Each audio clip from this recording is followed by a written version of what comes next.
Hoje, 74% dos lares brasileiros possuem pelo menos um aparelho de TV e 84% um rádio. São 288 emissoras de televisão e 2.600 emissoras de rádio espalhadas pelo país. Apesar desse número ser grande, a informação é a mesma, porque o sistema está centralizado nas mãos de poucos. Uma dezena de famílias controla todos os meios de comunicação. E são elas que acabam formando a opinião do brasileiro. Dividem esse poder Roberto Marinho, da Globo, Silvio Santos, do SBT, Jaime Sirotsky, da RBS, João Saad, da Bandeirantes, Roberto Tivita, da Abril, Júlio Mesquita Neto, do Estado de São Paulo, Otávio Frias Filho, da Folha de São Paulo, Herbert Leve, da Gazeta Mercantil. Nesse conjunto, são os empresários de TV que mandam informação para todos os segmentos da sociedade, sem distinção de classe. Eles controlam 257 canais de TV privados, concentrados em 4 grandes grupos, que padronizam as notícias. Olá! Um visitante estrangeiro hospedado num hotel no Rio de Janeiro liga a TV, assiste e chega a uma triste conclusão. O Brasil não mostra sua cara na televisão. Ali, tudo é perfeito. O sorriso engarrafado já vem pronto e tabelado, como diria Tom Zé. Por quanto tempo continuaremos assim? Já existe um clamor, pelo menos nos movimentos sociais, por uma mudança nesse estado de coisas. Esse grito parado no ar já tem nome: democratização dos meios de comunicação. Esse é o tema de hoje do Memória e Contexto. Os nossos convidados são José Reinaldo Carvalho, editor do Portal Vermelho, e o Chico Lobo, um dos maiores ativistas pelas rádios comunitárias no país. Na parte musical, a surpreendente cantora Babi Mendes e o violonista Rafael Stanguini. Olá, prazer em recebê-los aqui. Zé Reinaldo, nosso primeiro vídeo ali de 1993 fala da concentração da mídia brasileira na mão de poucas famílias. Nada mudou? Bem, primeiramente meus cumprimentos a você, Maria Amélia, aos ouvintes todos, telespectadores da TVT e aos amigos aqui que compartilham comigo este debate. Em 20 anos muita coisa muda na sociedade, o mundo evolui rapidamente, a sociedade adota novos padrões de comportamento, mas do ponto de vista do que foi mostrado neste vídeo, essencialmente não mudou. E se mudou, foi no sentido de aumentar ainda mais esta concentração, porque isto corresponde também a um fenômeno que é próprio das economias capitalistas no mundo atual, que é a transnacionalização, a monopolização e a oligopolização, ou seja, a concentração cada vez maior da propriedade em poucas mãos. Então, desse ponto de vista, nós temos ainda um monopólio bastante forte dos meios de comunicação nas mãos de poucas famílias no Brasil e no mundo. O que eu poderia dizer que mudou, para não fazer um exame unilateral, é que com o fenômeno da revolução tecnológica e científica e da informação, há um acesso maior das pessoas a determinados meios tecnológicos, sim, como a internet. Sim. E, obviamente, o número de atores exercitando o direito à comunicação e procurando produzir conteúdo aumentou enormemente na sociedade. Sim. Mas, do ponto de vista do que foi apresentado, a essência do problema permanece. Caramba! Chico Lobo, quando foi que a mídia brasileira começou a ter um pensamento hegemônico? Eu estou te perguntando isso por causa do seguinte: se a gente voltar lá no tempo, lembrar no tempo de Direta Já, a Rede Bandeirantes, por exemplo, noticiou, mostrou o Anhangabaú lotado, tudo isso, e a TV Globo não. Escondeu ali o quanto pôde a história. Quer dizer, mesmo tendo ali o mesmo sistema por trás, capitalista, tudo isso, havia pelo menos uma intenção assim, de ser um pouquinho diferente um do outro. De repente virou uma hegemonia. Quando começou isso? Por então, quê? sabe o que acontece? A mídia ela sempre joga dos dois lados para abocanhar as diversas fatias da sociedade. Se por um lado, naquela época, a Bandeirantes mostrou a Direta Já, e a Globo encobriu, obviamente é para um jogo de interesse deles, né? Dizer assim, olha, nós da grande mídia Nós mostramos, tudo bem, a outra emissora não mostrou por uma questão de editorial deles, Sim. mas isso começou a mudar a partir do momento que, como o Zé falou, olha, a internet entrou na sociedade e começou a dar um novo ar, né? Começou a dar uma voz para quem sempre esteve calado, para quem sempre esteve apenas absorvendo a informação e nunca devolvendo. Sim. Por isso que eu acho assim, as ditaduras são muito difíceis de acontecer em países que têm a democracia da comunicação consolidada, ou ao menos que tem uma internet funcionando sem controle muito grande desses grandes oligopólios, né? Agora, de uma forma geral, a gente tem que notar uma coisa. A internet ela veio, sim, democratizar muita coisa.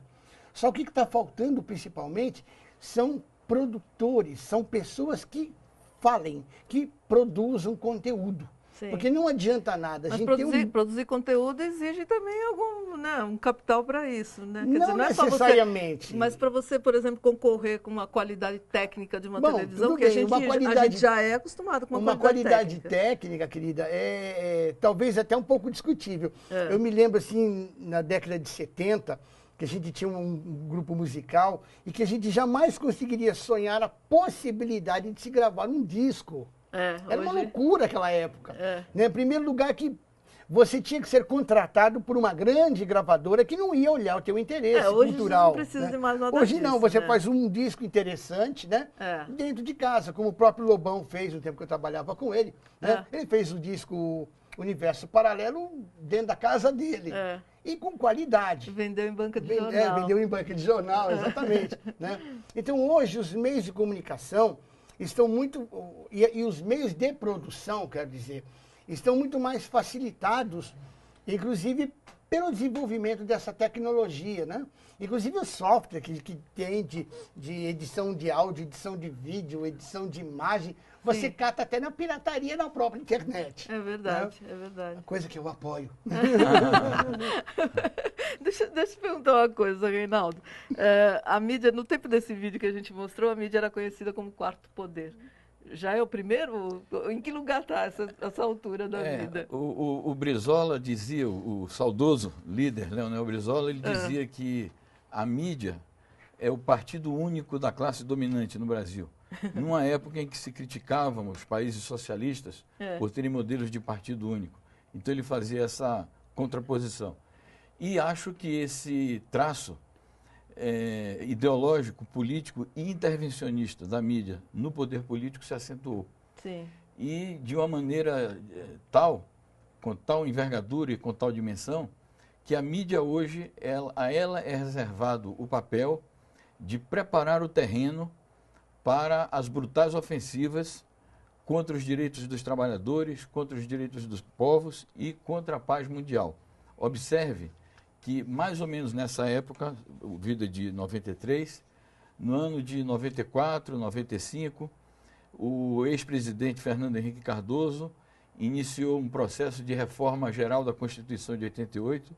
Ele simplesmente violou todo o capítulo da ordem econômica e social da Constituição de 88, e para fazê-lo, ele contou com uma propaganda massiva da mídia que combatia o chamado monopólio estatal sobre o petróleo e sobre outros setores da economia, e foi a mídia que preparou o terreno para que a opinião pública se tornasse favorável a essa opinião de privatizar, de desregulamentar o mercado e de atacar direitos.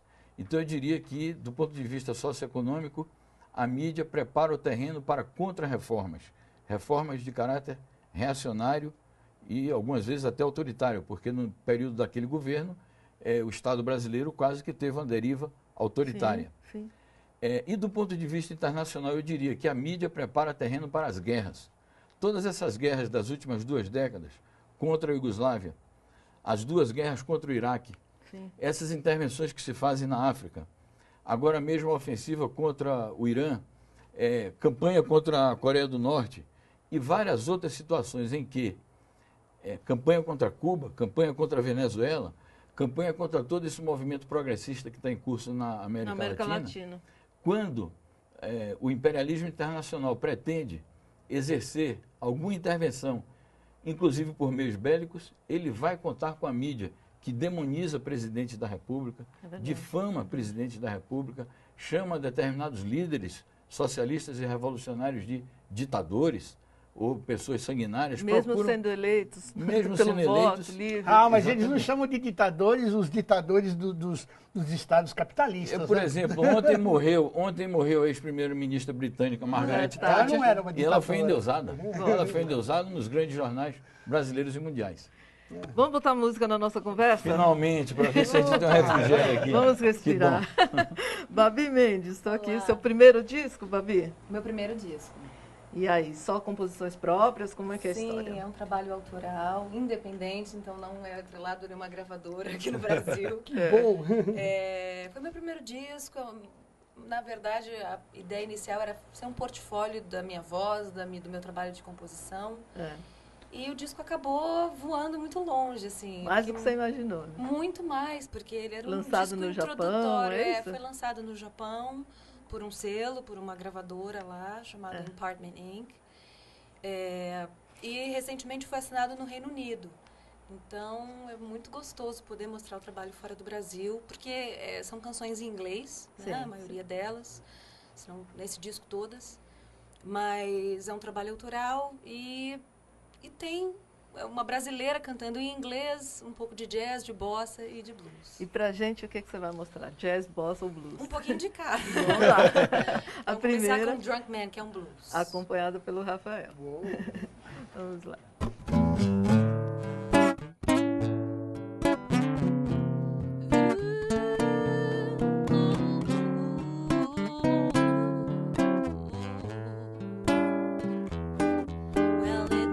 No sense at all. Explain you anything.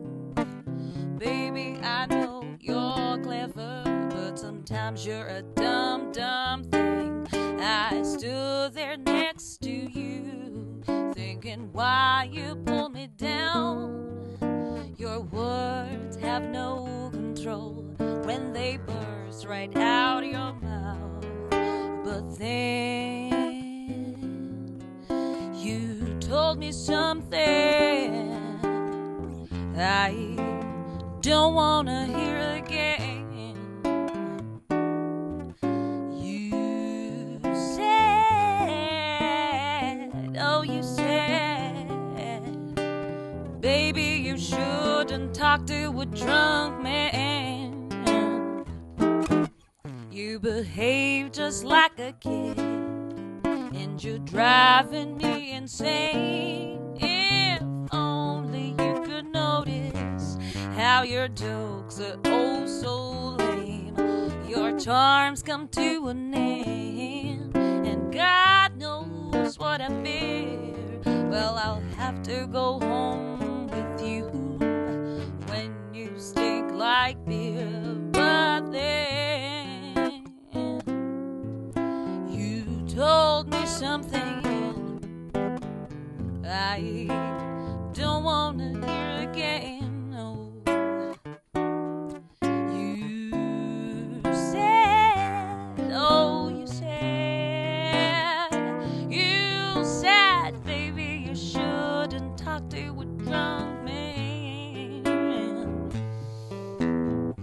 But then you told me something I believe you'll understand. I said it's very hard to sleep with a drunk man. It's very hard to sleep with a drunk man. It's very hard to sleep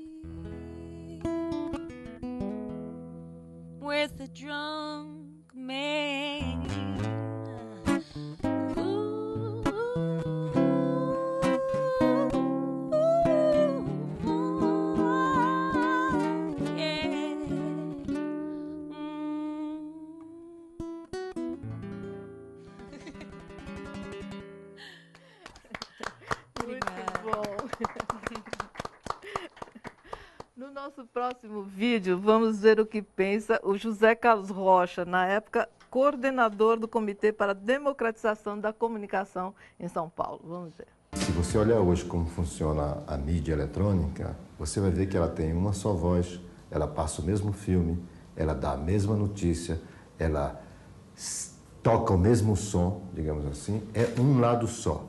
É um grupo cartorial fechadíssimo de amigos do peito do sistema e houve um movimento no país, uma nova Constituição, e isso continua funcionando como se fosse antigamente.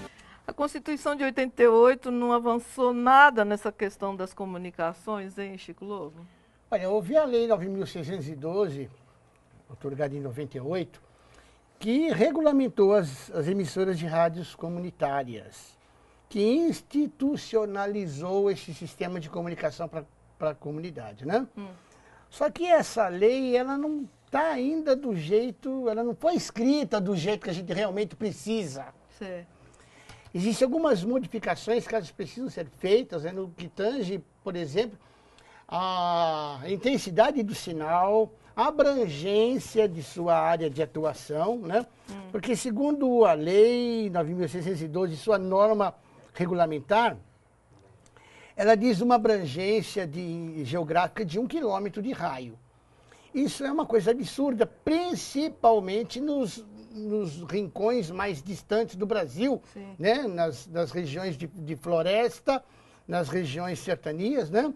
Onde as comunidades têm raio de até 30 quilômetros ou mais. Por exemplo, a gente vê naquelas regiões amazônicas, aquelas comunidades de castanheiros, que tem raio de 50, 60 quilômetros. De comunidade, é uma comunidade, eu moro aqui, outro mora lá, outro mora lá. Para que eles façam uma reunião sindical, eles viajam 2 dias, 3 dias em canoa, em trilhas no meio do mato. Então a comunicação para eles seria muito importante na questão da rádio comunitária, mas a legislação de rádio comunitária nessa lei ainda restringe a 1 quilômetro de raio para a sua, inclusive para a sua diretoria. Resumindo essa história, a gente está muito atrasado. Muito atrasado ainda, né? Outra coisa, eu não acredito em quantidade. Eu acredito em qualidade e proposta. Sim. Eu acho que não é entupindo o dial com 1 milhão de emissoras de rádio comunitárias que nós estaríamos fazendo democracia da comunicação. Não é por aí. Eu acho que poucas, mas muito bem estruturadas e muito bem distribuídas a sua programação para as comunidades seriam muito mais úteis do que ter um montão de emissoras de rádio, principalmente num grande centro urbano como São Paulo, Rio de Janeiro, Porto Alegre. Zé Reinaldo, eu quero voltar você nessa conversa aqui por causa do seguinte. De um lado você tem movimentos sociais querendo nova ordem para a mídia e tal. Do outro, a grande mídia dizendo que o que eles querem é uma censura. Quem é que tem razão nessa história? Então, veja, eu Quem acho... é que tem por trás de cada um desses lados? Eu acho que a Constituição de 88, ela tem um avanço. Qual seja, o de estabelecer um dispositivo que combate o monopólio e, ao mesmo tempo, defende a pluralidade e também propõe a regionalização da programação nacional para estimular uma característica que é do nosso país e do povo brasileiro, que é a diversidade cultural. Sim. Mesmo que a gente tenha uma cultura geral única, uma língua única, mas há muitas peculiaridades regionais. A Constituição diz isso, ela propõe isso. O problema é que, tal como vários outros artigos da Constituição, este artigo ficou para regulamentação posterior. E já transcorreu 1/4 de século, isso é que é um absurdo, 1/4 de século, porque foi em 88, Sim. E nada de o Congresso Nacional avançar na regulamentação desse dispositivo constitucional. É por isso, então, que a luta pela democratização... Espera um pouquinho, mas não avança por quê? Porque os grandes interesses... Quer dizer, tem muito lobby. Muito lobby que, digamos que, chantageia muitos deputados e senadores. Sim. Impede que a matéria avance no Congresso. Grande parte do pessoal que faz a legislação da radiodifusão, dos deputados, são donos. Isso. São donos de meios de comunicação. Agora, é por isso, então, que a grande bandeira hoje do movimento pela democratização dos meios de comunicação é a elaboração de um projeto de lei para regulamentar, com 3 ou 4 dispositivos, o artigo da Constituição que prevê já o combate a esse monopólio e a instituição do pluralismo e da regionalização.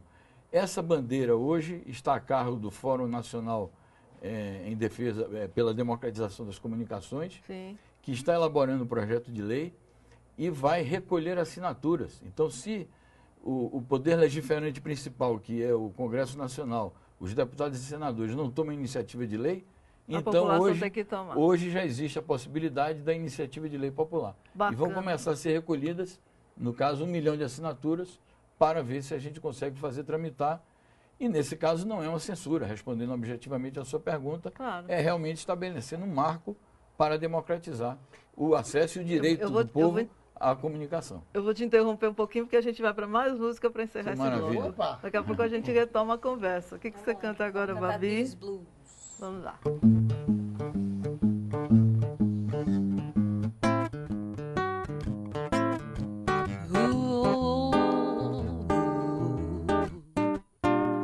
When you left me, I felt so discouraged to go on looking for love.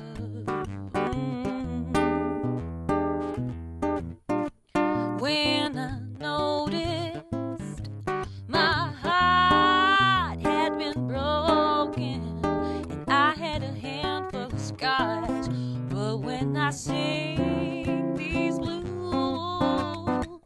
those feelings go away, and I don't feel like dying today. No, no, no. When I saw you living, I thought nothing'd be right again, as if I had lost all control.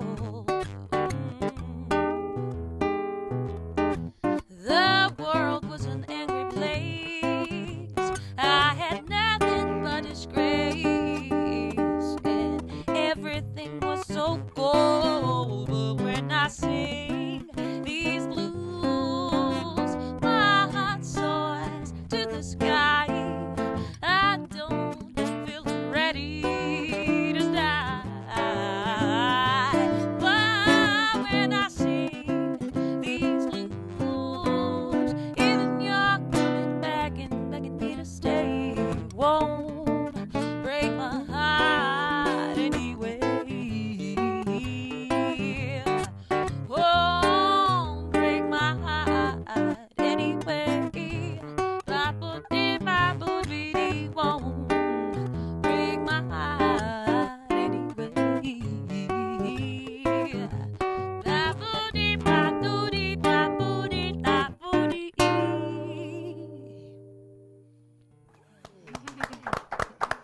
Obrigada.